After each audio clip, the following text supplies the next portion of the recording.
श्री गणेशाय नमः। श्री गुरुभ्यो नमः। श्री पुराण पुरुषोत्तम भगवान की जय। सत्य सनातन वैदिक धर्म की जय। श्री भागवत महापुराण की जय।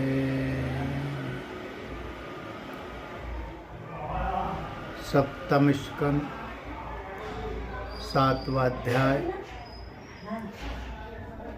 प्रहलाद जी द्वारा माता के गर्भ में प्राप्त हुए नारद जी के उपदेश का वर्णन। नारद जी कहते हैं, युधिष्ठिर, जब दैत्य बालकों ने इस प्रकार प्रश्न किया तब भगवान के परम प्रेमी भक्त प्रहलाद जी को मेरी बात का स्मरण हो आया। कुछ मुस्कुराते हुए उन्होंने उनसे कहा, प्रहलाद जी ने कहा, जब हमारे पिताजी तपस्या करने के लिए मंदराचल पर चले गए तब इंद्रादि देवताओं ने दानवों से युद्ध करने का बहुत बड़ा उद्योग किया। वे इस प्रकार कहने लगे कि जैसे चींटियां सांप को चाट जाती है, वैसे ही लोगों को सताने वाले पापी हिरण्याकश्यपु को उसका पाप ही खा जाता है। जब दैत्य सेनापतियों को देवताओं की भारी तैयारी का पता चला तब उनका साहस जाता रहा। वे उनका सामना नहीं कर सके। मार खाकर स्त्री पुत्र मित्र गुरुजन महल पशु और साज सामान की कुछ भी चिंता न करके वे अपने प्राण बचाने के लिए बड़ी जल्दी से सबके सब इधर उधर भाग गए। अपनी जीत चाहने वाले देवताओं ने राजमहल में लूट खसोट मचा दी। यहाँ तक कि इंद्र ने राज रानी मेरी माता कयाधु को भी बंदी बना दिया। मेरी माँ भय से घबराकर कुर्री पक्षी की भांति रो रही थी और इंद्र उसे बलात् लिए जा रहे थे।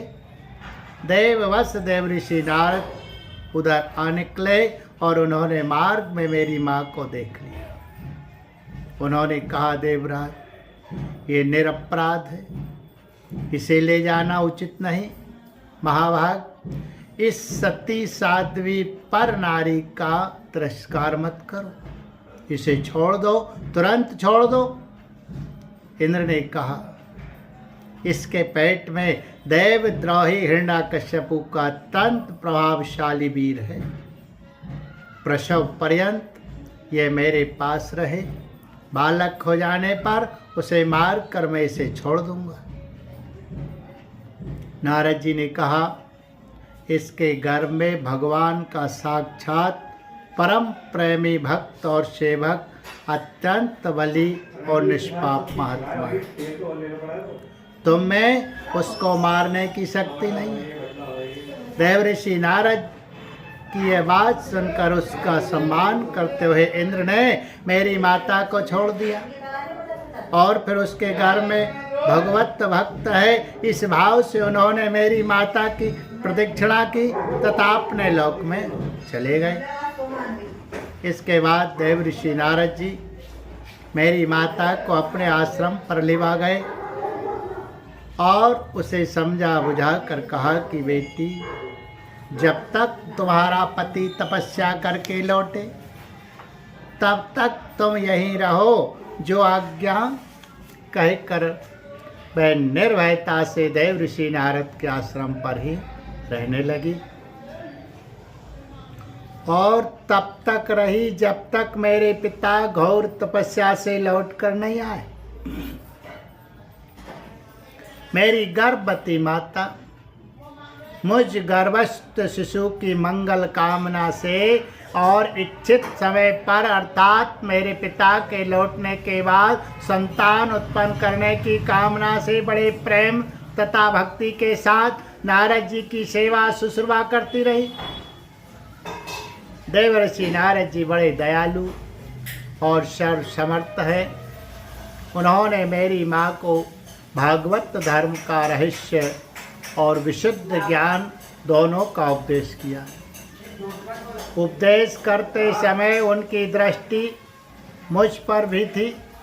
बहुत समय बीत जाने के कारण और स्त्री होने के कारण भी मेरी माता को तो अब उस ज्ञान की स्मृति नहीं रही, परंतु देवर्षि की विशेष कृपा होने के कारण मुझे उसकी विस्मृति नहीं हुई। यदि तुम लोग मेरी इस बात पर श्रद्धा करो तो तुम्हें भी वह ज्ञान हो सकता है, क्योंकि श्रद्धा से स्त्री और बालकों की बुद्धि भी मेरे समान शुद्ध हो सकती है। जैसे ईश्वर मूर्ति काल की प्रेरणा से वृक्षों के फल लगते, ठहरते, बढ़ते, पकते, क्षीण होते और नष्ट हो जाते हैं, वैसे ही जन्म, अस्तित्व की अनुभूति, वृद्धि, परिणाम, क्षय और विनाश, ये 6 भाव विकार शरीर में ही देखे जाते हैं।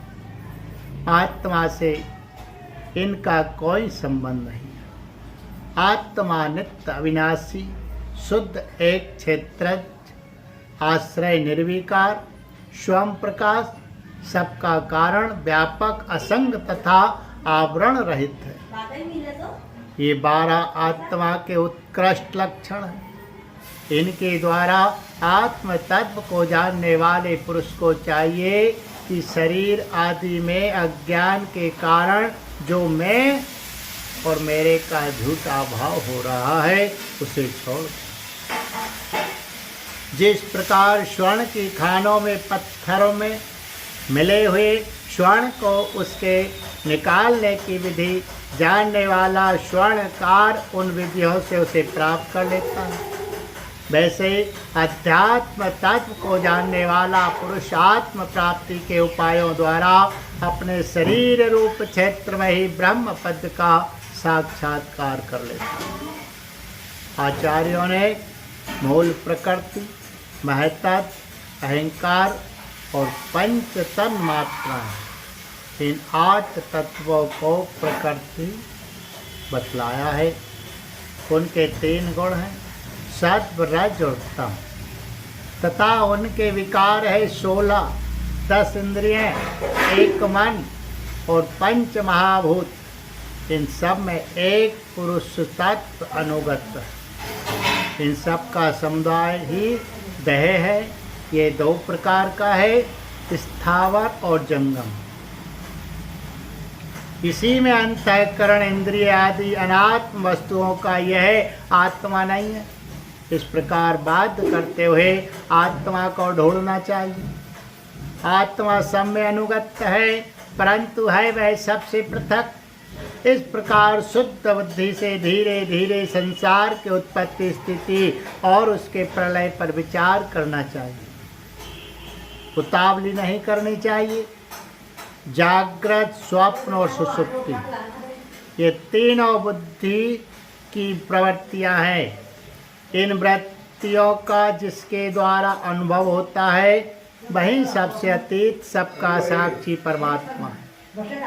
जैसे गंध से उसके आश्रय वायु का ज्ञान होता है, वैसे ही बुद्धि की इन कर्म, जन्म एवं बदलने वाली तीनों अवस्थाओं के द्वारा इनमें साक्षी रूप से अनुगत आत्मा को जाने।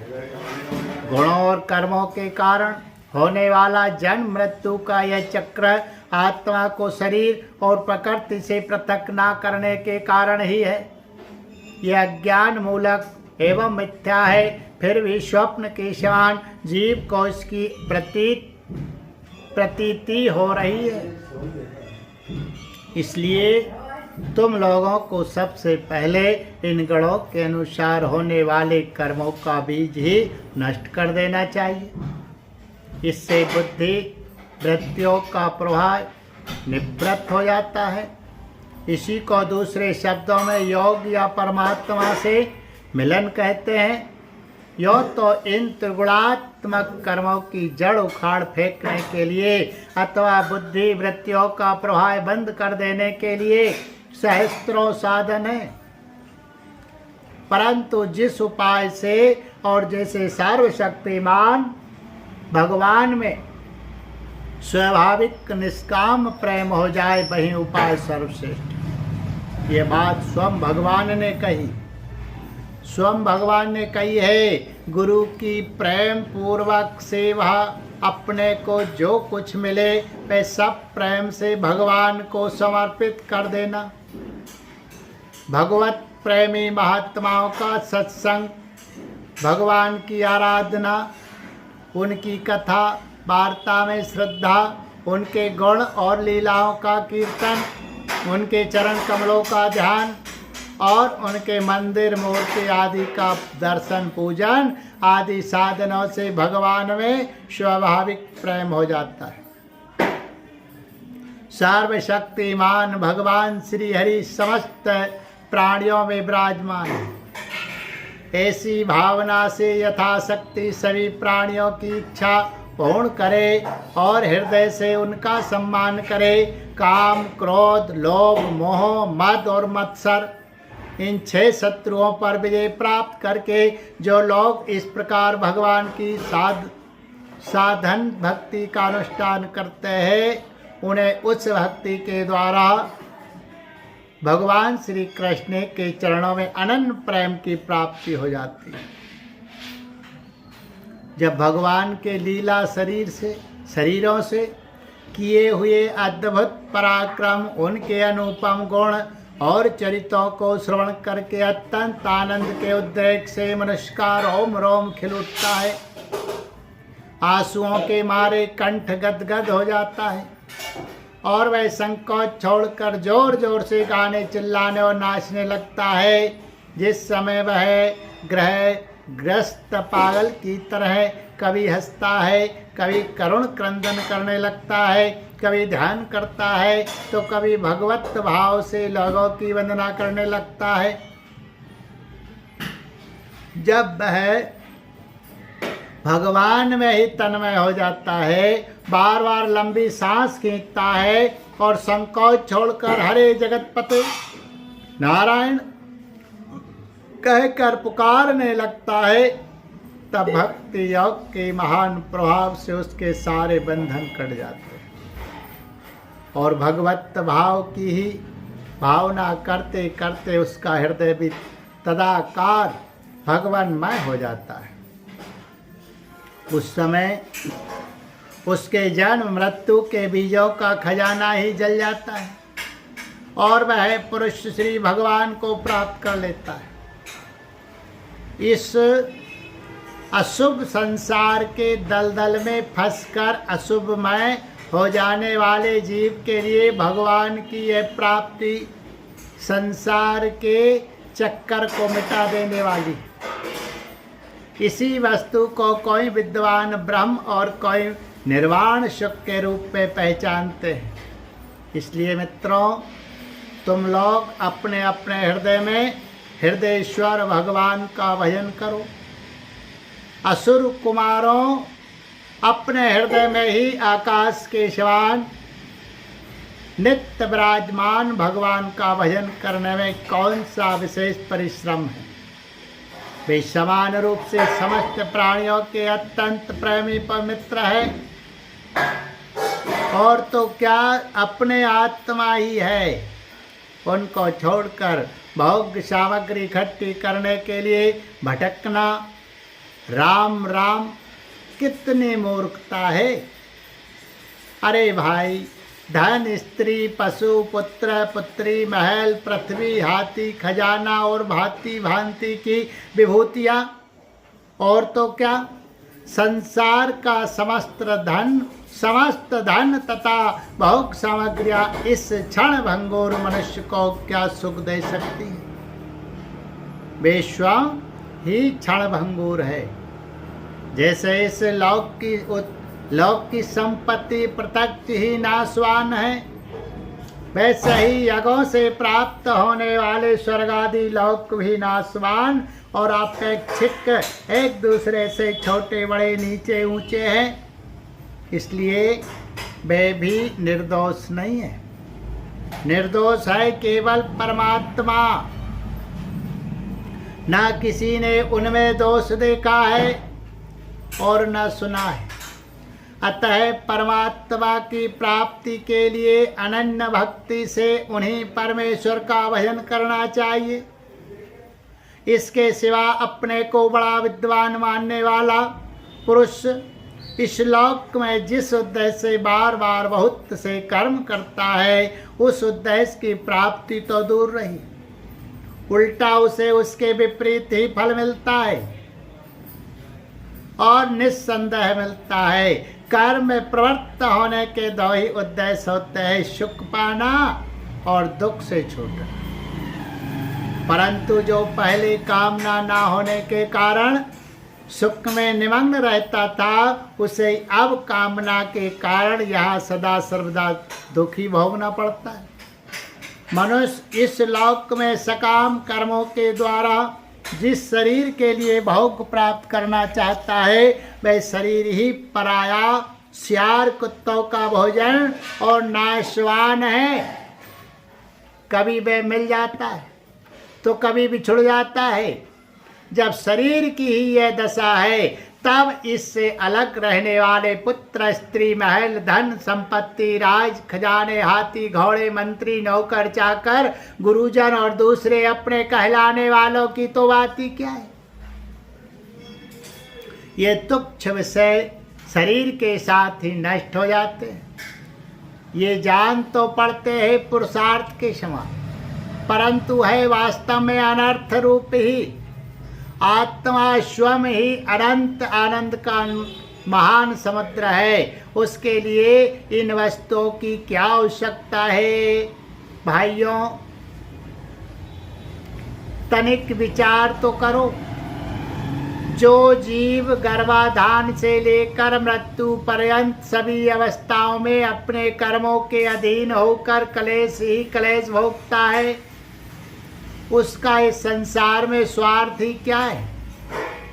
यह जीव सूक्ष्म शरीर को ही अपना आत्मा मानकर उसके द्वारा अनेकों प्रकार के कर्म करता है और कर्मों के कारण ही फिर शरीर ग्रहण करता है। इस प्रकार कर्म से शरीर और शरीर से कर्म की परंपरा चल पड़ती है और ऐसा होता है अविवेक के कारण। इसलिए निष्काम भाव से निष्क्रिय आत्मस्वरूप भगवान श्री हरि का भजन करना चाहिए।